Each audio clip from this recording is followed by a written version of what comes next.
Accessing library computer data. And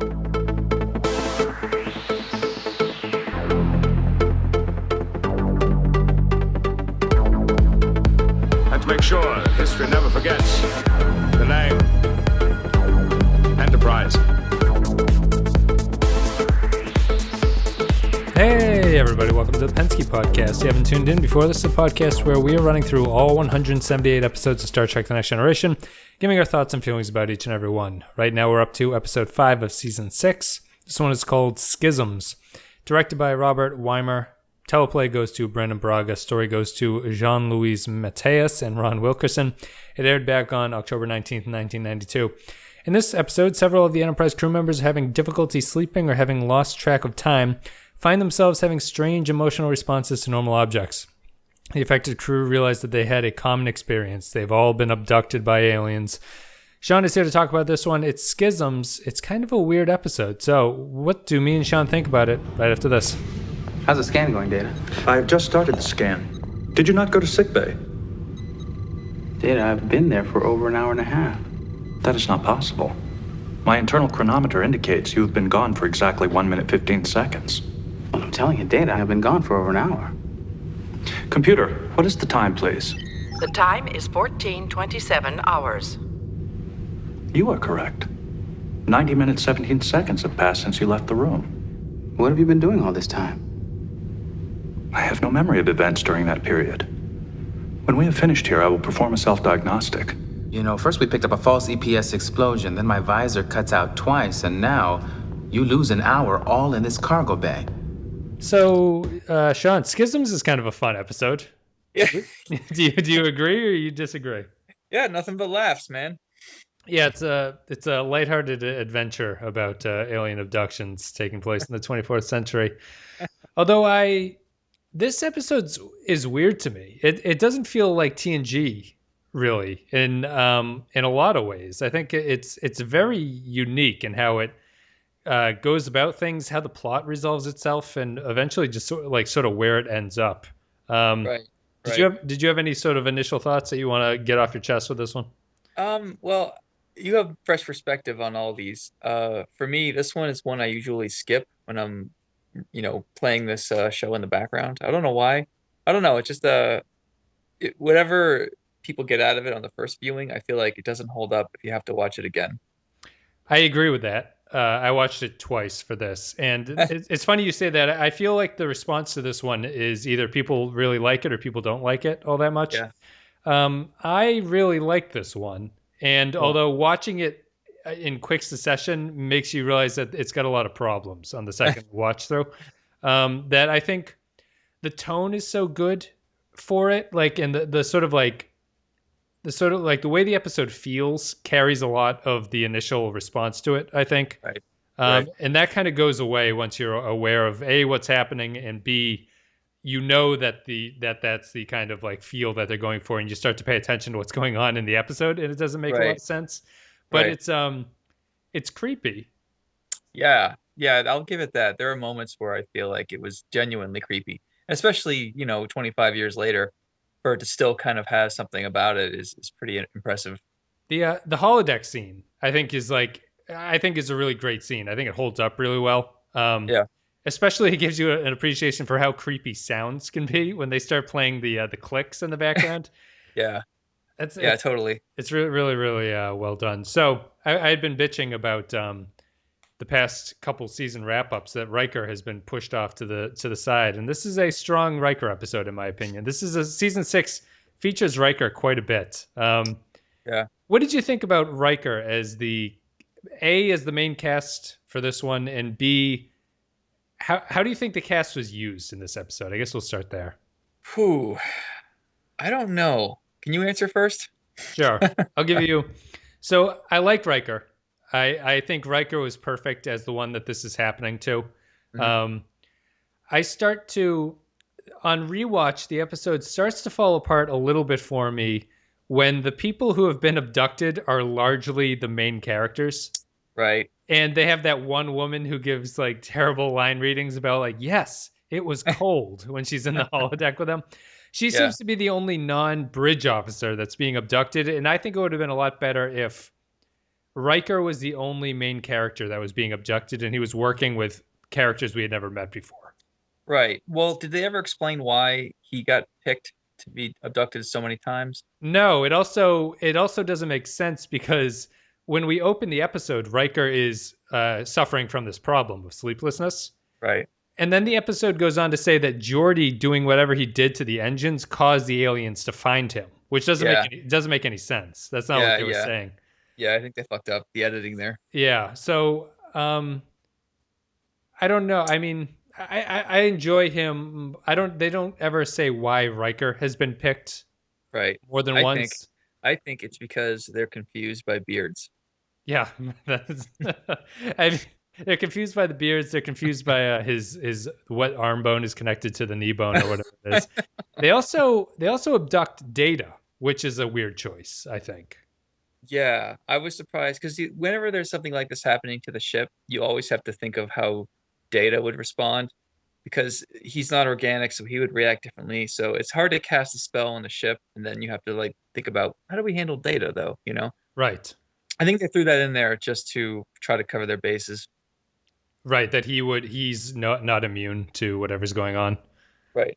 Yeah, but it's because I like the scene too.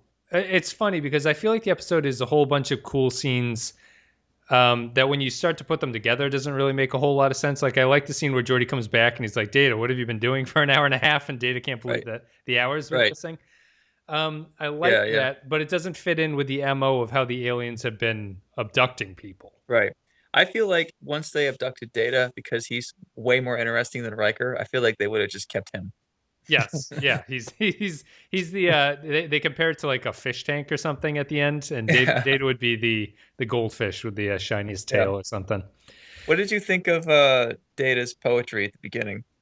I really like the character beat. I don't know if this was the right episode for it. I feel like they were all really harsh on the poetry. I thought the poem was actually really clever. And even reading some of the reviews of this, people slammed the poetry in a bad way.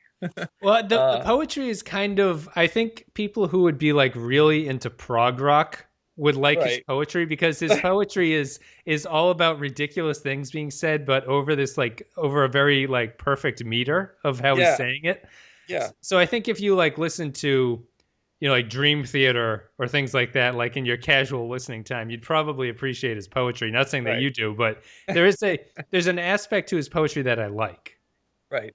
It makes me think that if they redid this episode today, instead of poetry, he would be trying out like rap or something. Yeah. Yep. Yeah.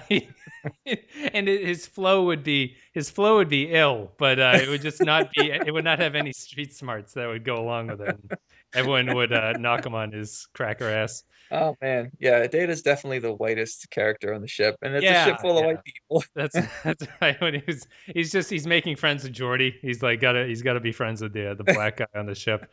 Yeah, I really liked the poetry. I mean, I liked the poetry as a character beat. I just thought it was weird that the cold open is kind of unique in that it doesn't really establish what's going on. It just uses Data's poetry to show that Riker is very tired.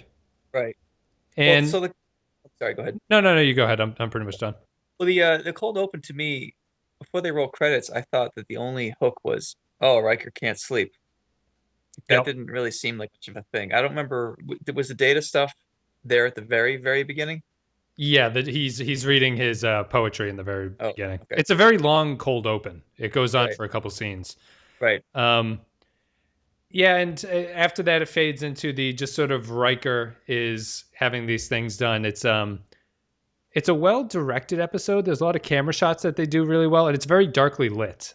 The fisheye and stuff. I mean, they have like limited resources to do the technology of these aliens have got to be more advanced than them in a way because they're, capturing basically. Yeah, exactly. But their stuff doesn't look that much more advanced. But whatever, it's limited budget. So I feel like playing with the fisheye lenses and the lighting and the sound, like you said, really sold it a little bit better.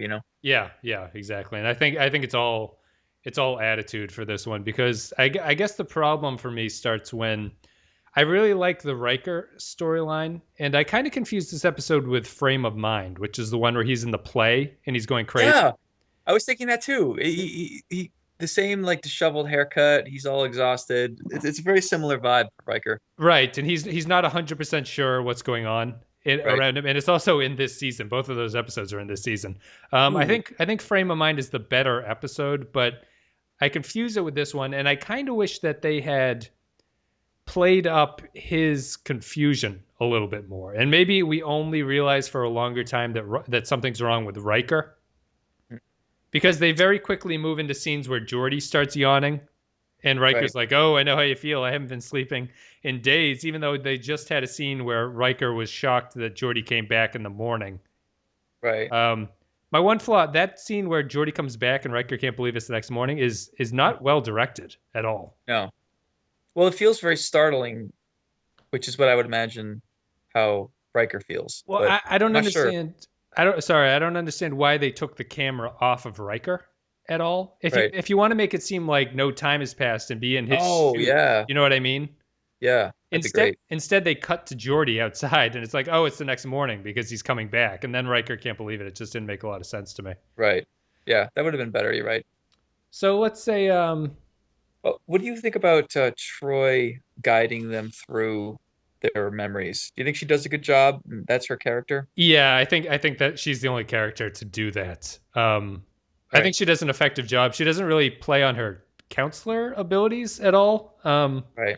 But she just kind of helpfully guides them. I honestly find those scenes more distracting because I really wish that Worf and Geordi weren't a part of it. Right. Yeah, that scene, like you said, that one scene where they do the investigating, again, we love when they use the holodeck for investigation. Yeah, as I does thought, Brandon Braga, because both of his scripts have used the holodeck yeah, for, yeah, totally. investigation. It's a good use of it. Yeah, no, he's onto something. But I feel like that episode is so strong. I'm sorry, that scene is so strong that that's kind of the best part of the entire episode. I don't think the climax is any better than that. In fact, I think it's a little bit worse. Yes, I'd agree with that. I think that the holodeck scene is really creepily shot. The sound is really helpful.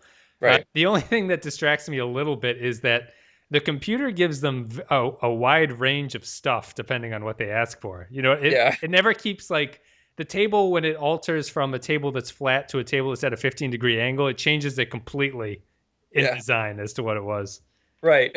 I mean, even now, if you're trying to buy furniture and you hit Amazon, you think the table you want is going to be easy to find, and it's not. Right. Imagine like a computer that's got thousands of times more tables. Like they zone in on it pretty fast. I was kind of surprised that there's only 5,000 tables on record. I was like, I thought that number felt low. I can imagine millions of different tables. Oh yeah, is that what they said? There's only 5,000? Yeah, the computer says there's 5,000 tables on record. Please choose Oh one.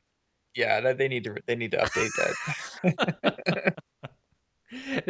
It gives us another moment for the people in the future have a very short fuse with the computer for some reason, Right. even though they Right. realize they aren't giving it the information that it clearly needs. Right. Well, the question for me is why not update the computer with all human knowledge all the time? Right. Or is it limited? So when they have to feed the computer a new recipe, for example, it's like, why doesn't it just have the recipe for donuts or whatever? Right. It's it should be common knowledge at this Yeah. point. Like I guess it's all because it's pre-internet, right? So they had no understanding that people would be able to actually connect information together constantly. Right. Yeah, you're right. Yeah. I mean, it's fun to look back and judge harshly, but No, they no, did I benefit. definitely it always sticks out. Same with why does Data just not know the dictionary? Right. Like he should have read the dictionary. It takes He him should have. Well, they had the benefit of Short Circuit, where that scene where he read all the encyclopedias looking Right. for input. So they should have known. They should have just had Data watching that movie of that guy reading the dictionary. Why can't I think of his name? Something Johnny Five. Johnny Five. There we go. Yeah. There's an episode. So the TNG edit on YouTube, they kind of retool these episodes, make them funny. There's one that's called like another day on the Enterprise, and there's a still shot of the whole crew in the reading room watching the TV, and they're all just watching Short Circuit. I'll send you a link, or we'll put it on the for this. We'll put it on YouTube. We can watch. Those are funny. I like the flute one where it's Oh God, he's playing the flute poorly. yeah, that one. Other one with Riker massaging Riker. Yep. So after the holodeck resolves itself, we're kind of onto what the episode is about, right? We know there's an alien abduction going on. Right. They Right. figured out that there's some kind of portal in that shuttle bay or whatever it is. Right. And they start to realize that they can send people into this other world to meet the aliens. Right. And is this where the episode started to fall apart for you?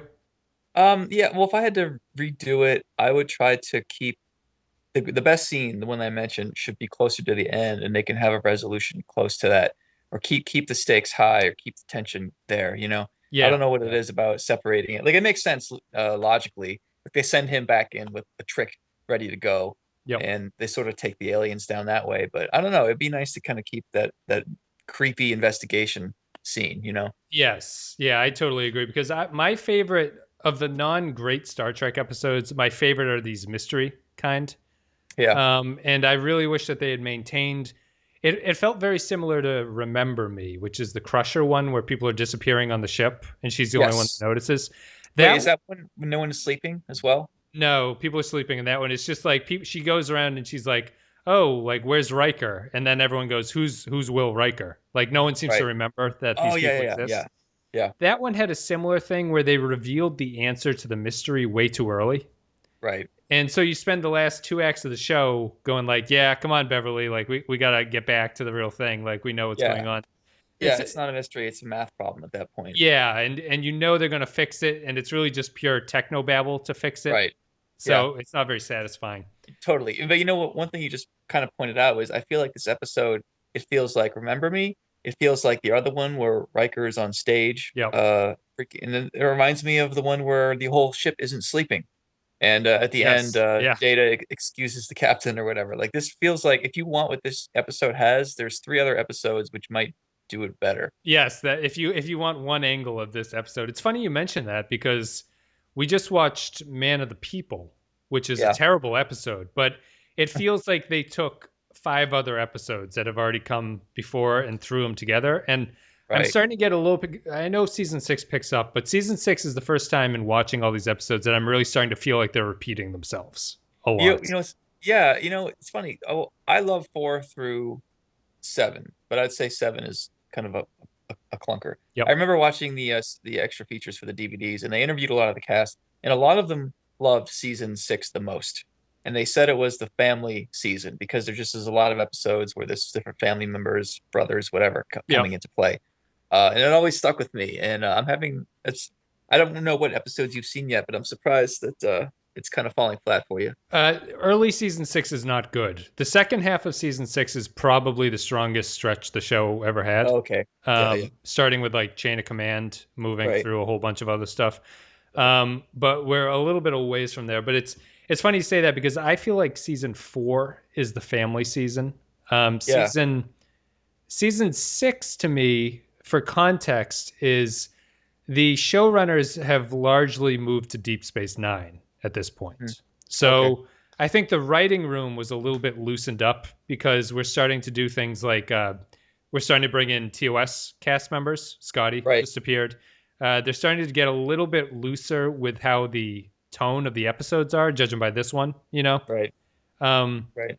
They're starting to open up a little bit, and I think they really hit their stride in the second half. But I think it's funny that the show is starting to repeat storylines, but it's also starting to do a little bit of exploration about how they can do these episodes differently, Right. which I appreciate at this point. Yeah. Yeah, definitely.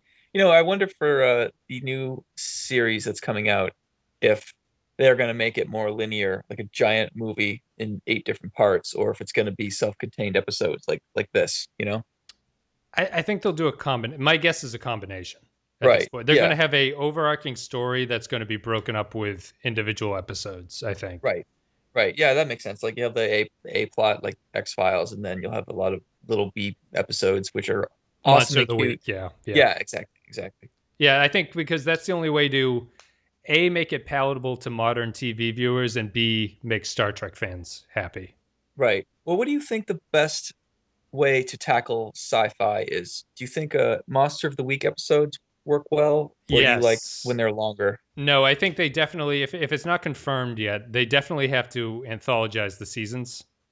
Right. Like each season needs to be its own discrete unit. Right. But I No, prefer. what I mean is like no. So if you're gonna go for a pure sci-fi idea, if you're gonna Yep. pull off an idea like ship is exploding over and over and they don't know what's going on, do you think that the better platform to do that is to have episodes that are self-contained, like one and done, or do you think it's better when they have it like 6 episodes connected? Like, how do you like to see your sci-fi tackled? Long form Sci-fi or short form? short form. It needs to Okay. be short because the longer you stick with the sci-fi idea, the harder it is to make sure that it all continues to make sense with itself. Yeah. Um, so that's why I think movies are the ideal sci-fi vehicle. Right. If you just have that killer sci-fi idea like Sunshine, the Danny Boyle thing, Right. it's like just such a great idea. And even then it kind of falls apart at the end, but like it's Yeah. strong enough Yeah. to carry it through, or like Terminator or Total Recall, things like that. It's like really just a Right. strong idea that can carry itself for like an hour is fantastic. Right. Yeah, you're right. The longer it is, the more likely you collect mistakes. Yes, as Star Trek is starting to, starting to show. It's like, well, once you just have to worry about a continuing universe, your Yeah. sci-fi kind of falls off to the wayside, Right. which is too bad. Well, like high concept stuff, I think is better with one shot, shoot from the hip episodes or movies, like you said. But I feel like sci-fi can't get into like religion well unless you have it more long form, like Right, what yeah. Deep Space Nine tends to do. So I think they're both good for different things, but I tend to go towards the monster of the week type sci-fi for some reason. Yeah. Well, I mean, talk about the like carrying on Deep Space Nine type stuff would be, um, maybe I'm just comparing it to sci-fi series that I've seen that do it weren't in an age where they were really allowed to go anywhere with it. Right. Like they're Right. very tame because they're like late 80s, early 90s shows when Right. everything was on network television. You couldn't offend anybody. Right. So I'd be interested if they did like a modern thing. They could definitely stretch it out. Battlestar is like the only one that I can really think of that's kind of a modern take on that stuff. Yeah, yeah. It's funny. I know of Star Trek Voyager episodes, which I feel were great, and they could have made it a whole season. But then I think of the one where in Next Gen where the ship keeps exploding and they can't figure it out. I feel like that shouldn't be more than one episode. It's perfect that way, you know? Exactly. Yeah. Yeah. Yeah. Yeah. I totally agree. Let's. I guess we'll wrap this up with. Well, not wrap it up, but I did want to get into the aliens of this episode. The conclusion of this episode feels very, very, very not Next Generation to me. Yeah, how so? There's no. There's no. There's no resolution to how it ends. Right. Yeah, I agree. They admit that they're sending out this probe thing, right? Right. And then it just kind of ends at that Yeah, point. when the final shot of the ship cruising off, it was a little bit longer than normal, and I thought, oh, is there another scene coming? And they just suddenly it's executive producer. That always happens for some reason. I don't know why that happens, but they hold it for a little bit longer, and you're like, oh, something's gonna come up, and it never actually comes up. Suddenly it explodes and the aliens won. Well, there's another reason why this one's dark, right? Because it's dark in general, but it's rare that the show does a species where there's no seeming redeeming quality to them. Like Yeah. these aliens are just purely incomprehensible bad guys, even more than the Right. Borg on some level. Well, were they being evil or were they just experimenting and they didn't respect life? They didn't see us as the humans as worthy of respecting. You know what Yeah, I mean? I guess that's true too, right? You could look at it that way if they're alien enough where, because I guess the episode says that they look like that because they're in like a version of our universe. I think Oh, so they project themselves into a way that yeah, only we. Oh, okay. I Eh, think so. I think that's what the episode is saying. But I think that they wouldn't be comprehensible to us or something if we were in their space. yeah. So I guess it would make sense that they, it's the thing. Anything sufficiently advanced seems like a god kind of thing. Right. Yeah, but then again, that can opener that they all identified, the thing on the end of the stick that has been probing them. That is not that complicated for us to understand. No, it felt very. Well, remember Fire in the Sky, that Oh movie? yeah, totally. Yeah, that you know what? I bet there's definitely inspiration in this episode into for this that. one. Yeah, probably. I remember being terrified by Fire in the Sky. Yeah, That scene. that for a while, I mean, the whole movie leading up to that scene, that one scene was scaring the shit out of people back in the 90s. Yeah, I'll bet that came out before this. Yeah, I bet that's where the impetus might have probably. been. Let me check. Yeah. While I check, Curious, the idea of like the Enterprise not being the most advanced species. I mean, even when they meet the Borg are advanced, but just slightly advanced. They never met anybody. Well, no, that's not true because when Barclay got supercharged and then he brought them to the species of the floating head in space, whatever, like that was yep. sufficiently advanced. Mostly they don't meet anybody that much powerful. And these guys, I feel like they could have pushed it more and really had them scared about what the hell they're dealing with and maybe not even see the aliens. Yeah, that's true. It also the ending kind of ties into that because the ending implies that you're going to see them again, Right. and you just never do. Like these No. guys are never coming back. So They were in they were in cloaks, right? They had like hoods or something. yeah, they were wearing like monk robes, like Jedi Yeah, robes, basically. even that, yeah. Even that. It's a little excessive. This actually came out before Fire in the Sky, Oh, a year before, man. which is shocking. Wow. Because there was another. Oh, I think Cause and Effect came out before Groundhog Day, Huh. which is interesting. Yeah. Brandon Brock Yeah. was just on the cut. He was either reading what is that Hollywood Variety magazine. He was either Yeah. reading that like The Hollywood Reporter, yeah. the reporter just writing a script in 2 days before it would come out. Yeah. Yeah, that's not too bad. It's a weird TNG episode for me just because of how they end, and I like the way it ends. Like I'm starting to get a little bit tired of the show wrapping everything up sort of with a neat little bow. Yeah. And I like the open-endedness of like, well, we don't know what the fuck that was. That was kind of crazy. And what did they send into our universe? That was crazy. Yeah. But more if they left it on more of a question mark of like, well, we think we've stopped them, but we can never know for sure. And then you saw Riker turning off his light and going to sleep and then not being able to sleep again and then Right. end it there. That would be, I think, a little bit better. Does anyone die in this episode? Did they save the guy whose blood was turning into whatever? I don't remember because when Riker's explaining to them that the aliens are not nice people and he starts citing these examples. I mean, the truth is, Riker, they did put your arm back on, so Right, they're not all that bad. Yeah. yeah, we should probably put this guy back. I love his reaction when Questioner that it goes into the pacing of the episode. It felt weird to me, that reveal. I feel like that reveal should have been earlier. Right. Because they reveal that after they're aware that they are aliens abducting them and that people are missing. And then oh yeah. And then Dr. Crusher's just like, and that's not it. You also had your arm cut off. And it feels like excessive to the point of being unnecessary, or just do it earlier or something like that. Right. Yeah. And it seems like if they're that advanced, they could have hid the stitching a bit better. Right. You know? Yes. Yeah. She makes some mention about how it's off by a tiny amount, but still very, very, very impressive that they're able to do it in the first place. This tattoo of Troy is just so shifted on his shoulder. It's like, oh, didn't quite line up. Try again. What'd you think of Troy's season 6 hair? It's been a divisive issue. Ooh, I don't know. It's which uniform is she wearing now? She was wearing the maroon jumpsuit in this episode. Is it a bit big still, or do they tone it down a bit? No, that's toned down. I mean, it's just like it's a sort of skin tight maroon, like with the plunging neckline, I guess. Yeah, that's what to describe it. Yeah. Well, where are people lined up on her hair this season? Her hair just looks like she's woken up from like a drug fueled bender for some reason. Like it looks so unkempt, and it's very like just in her face all the time. It's weird that they've done that. Yeah. You know, every season starts with basically people having new haircuts and a fresh tan when they come back to the show. Yeah. And that is in effect and full effect here. She's getting her hair done a little bit different.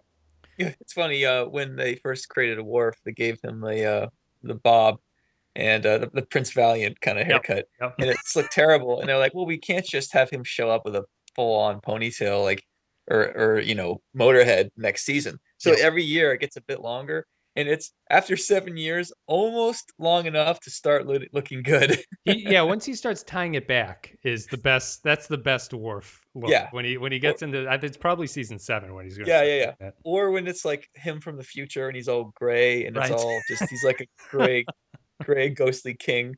That looks good. But the Prince Valiant, no. No, he looks. I was watching. You mentioned the early episodes. I feel Schisms is a very well done episode that could have happened in the first or second season.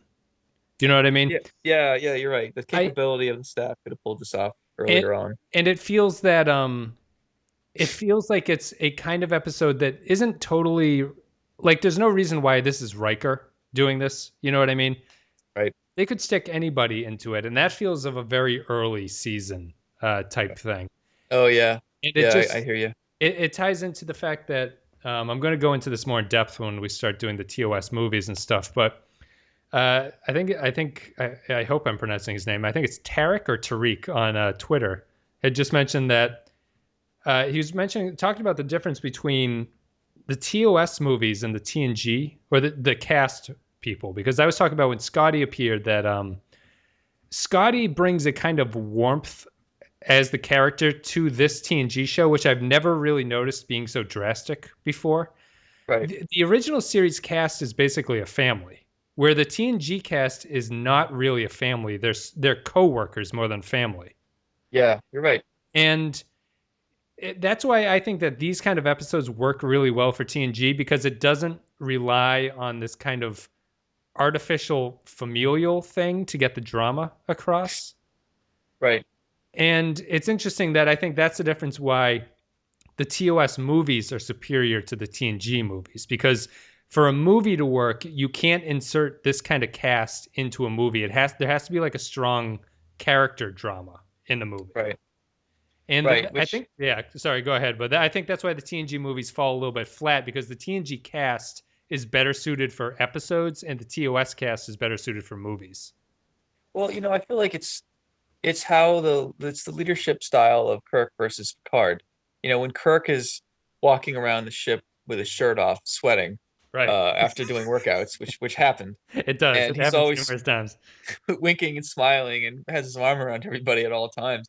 Everyone else is going to start acting accordingly, but Picard is such a just is so stone cold sometimes Yeah, right. that everything is in its place, and there's not a lot of room in his life for love. It's mostly duty, and yeah, and I think the rest of the crew is just doing what he does. Yeah. It's almost his fault in a way. Yeah, that's a good point. It does sort of come down to the culture of their leadership or whatever. Yeah. I think it's interesting that the TNG episodes that do well, that aren't the great, the quote unquote great episodes where it's really just like an undeniably great story, are these kind of episodes. Because I feel when they stray away from this sort of like a plot driven thing to more of a character driven thing, which was what season 4 was all about, I feel like it suffers a little bit. It's not quite as good. Right. Well, I mean, do you think it's the acting not pulling it off, or the writing, or do you think it's how it's set up? I think it's how it's set up and the writing combined. Okay. I think they set up the show where these characters were stuck in these defined, not really buddy-buddy relationships. Right. Like even Data and LaForge, who are supposed to be super close. You get more of it just they don't really hang out together. You know what I mean? Yeah, they were designed to be really close. I think I said this in a previous podcast. They were supposed to be annoyingly close, and I'm glad they actually separated them, because Right. Yeah. when LeVar explained the original idea, I thought that sounds terrible, LeVar Burton. I can appreciate that because I like the tone of TNG for the show. Like I like those kind of episodes that are broken out, and I think Schisms is just a good example of that. Yeah. I think where Clay grades highly if it's high concept. I feel like my thing is I am very touched when they go into character moments. Even if the episode stinks, I appreciate that finally there's a bit of warmth in a scene. Yeah. So I tend to like embrace those moments more, because maybe I feel the show is too cold overall. I think I agree with that. I think if I was to redo the show, I would have it be less cold than it is with each other. Right. I would have more scenes of people hanging out in their free time. Yeah, or you could write Troy to always be opposed to Picard and have her insist that we need to embrace our humanity. We Yeah. can't just really almost have them at odds at times. Right. Have her sort of be the. Well, I guess Riker would be although Riker falls in line. Like you kind of Yeah. need a Kirk analog a little bit. Riker was kind of that at the beginning, but he doesn't continue that arc. No. Well, like Whoopi Goldberg does, but she's not on the show enough. Right. Yes. Yeah. I think that's kind of the thing. You need the Whoopi character to be much more of a prominent figure. Yeah. Someone who sows seeds of doubt and tells people that what they think is not really what's happening. Right. Yeah, and that's the thing. And I love Picard to death, but I would say he's too perfect. He's rarely wrong. Even when he admits his faults, I don't know. Like he's very he could use more flaws. Yes. Yeah. I agree with that. At least Kirk at least was the sort of uh, overbearing, if not overbearing, just sort of like a little bit too hot under the collar sometimes. Yeah. It didn't always come back to bite him, but that was his like character flaw, that he's sort of a Right. shoot from the hip kind of guy. Right. Yeah. And Picard does not have that. When Picard does things wrong, it's because someone else made him do something wrong. Right. Or if he does screw up a little bit or doesn't appreciate the situation at the beginning, he'll have a little like chat at the end, like, well, maybe this is something we should be learning about ourselves. Like he Yeah, has a way to philosophize it instead of actually absorbing it. Right. Yes, that's a good way. That's a good way to put it. He's much more of the professor than he is Yeah, sort of the student. he'll like digest it through the eyes of Shakespeare instead of just saying, you know what, fuck this, I need a vacation. Like no, Yeah. his human moments aren't really there as much. Yeah, it's funny. It's just having been watched all the episodes in a row like that. I still love the show, and I've Yeah. actually. It's fun to go back and watch the early seasons to see how different they are. But I do feel that that's something that they could have affected. Although I still want them to keep episodes like Schisms because I like it quite a bit. Even though I agree that it's not one of the better. It's not a great episode, but it has a lot of problems. Right. But outside of that, it's just I love the tone of it. It's unique. How about we wrap this up? I'm going to play an audio clip. Yeah. Me and Sean are going Great. to come back and give our final thoughts and ratings for Schisms. Dr. Crusher,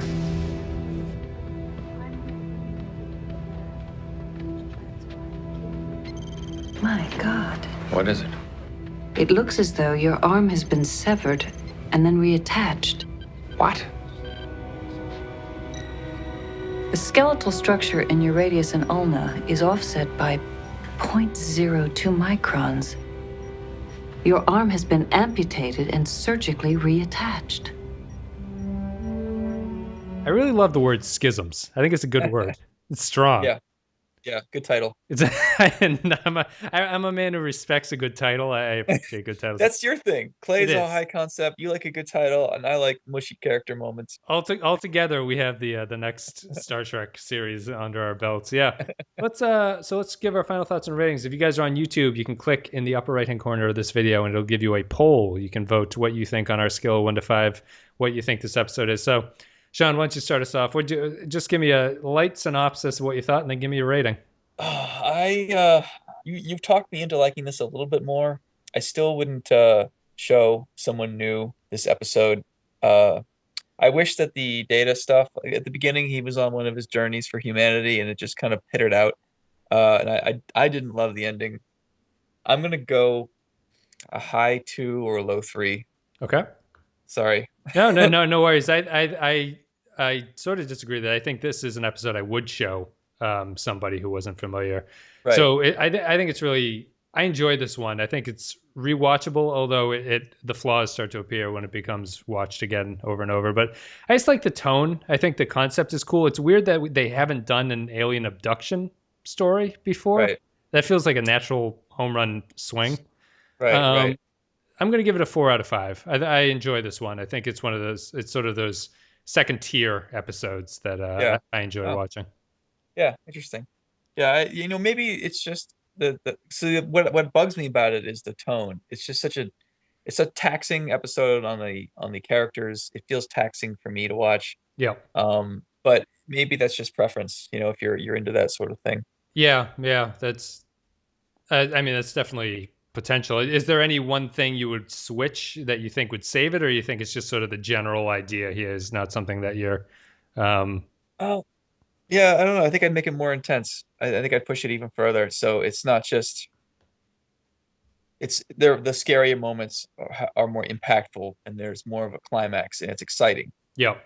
Whereas right now it's monotone in a way. It feels. I'm not doing a good job describing it. I apologize. Well, it kind of falls into it's another thing about the cast, right? The way that this show is constructed, you aren't allowed to have episodes where the main character is doubted. You know what I mean? Like what happens to Riker here, what happens to every single crew member is always taken deadly serious by everyone else. You know, there's never any moment where like, oh, you're just losing your mind or whatever like that. To the point where they get around it in a Barclay episode. Barclay's the only character who can do it because Barclay doesn't tell other people about it, where every other cast member, when something is going wrong, they tell somebody else about it. Well, and as they should, because there's weird shit that happens in space. Right, yes. No matter what you say, it's like, well, we keep repeating ourselves, and the pin collar on Riker's lapel is going to save our life. Right, you hear that, and you're like, okay, sure, why not? I mean, we've seen weirder things before. We saved an alien baby, a space baby once. That's right. Yeah, no, yeah, that's 100% right. It's a problem with the format, like, and I think they'll start to move away from it, but it's that kind of thing. I would have stuck with the mystery, as you were saying. Right. Just like stick with that mystery for a little longer. Maybe don't see the aliens for as long as we see them. Right. We don't need to have Riker rescue the woman at the end. Like, yeah, that was kind of weird. Who I realized only on the second rewatch, that's the ensign he was teaching to fly the ship in that scene where he strokes the console. Right. that's that woman. That console scene is also funny because in the new Blu-ray things, you can clearly see the Phillips head screws holding in the thing at the top of the console. Some things are too perfect to change. Nothing wrong with an old screwdriver. You can't improve on the Phillips head screwdriver, right? It's just perfect. We gave him one line, and they're like, "I need 2 lines to hold the thing," and you said, "Okay, I can do that." Oh, Phillips head. Anyway, guys, thank you very much for listening. If you're on YouTube, like and the comments, appreciate it. If you're on iTunes, a rating review helps get the show out there. We're on Patreon now. You go to patreon.com/The Penske Podcast. Give me $1. Give me $2. Not give me, that sounds rude. But if you donate that much, you'll be able to get exclusive content. We'll be starting to go through non-Star Trek topics, some Star Trek topics that aren't an episode type thing. And the only way to get that is through Patreon. So you can go there. You can go to facebook.com/The Penske Podcast and leave a comment, leave a like. All of that is much appreciated. Sean, thank you very much for coming on. Thank you, man. Always fun. Always fun. And guys, thank you very much for listening. And I will be back with, what's after this? I feel like, True Q. That's right, the Q episode. Oh, yeah. Oh, yeah. Who's on that one? Is that with Tana and me, or? No, that's Modi. He already recorded it. So me and Modi are going to be back in a couple days with True Q. See ya.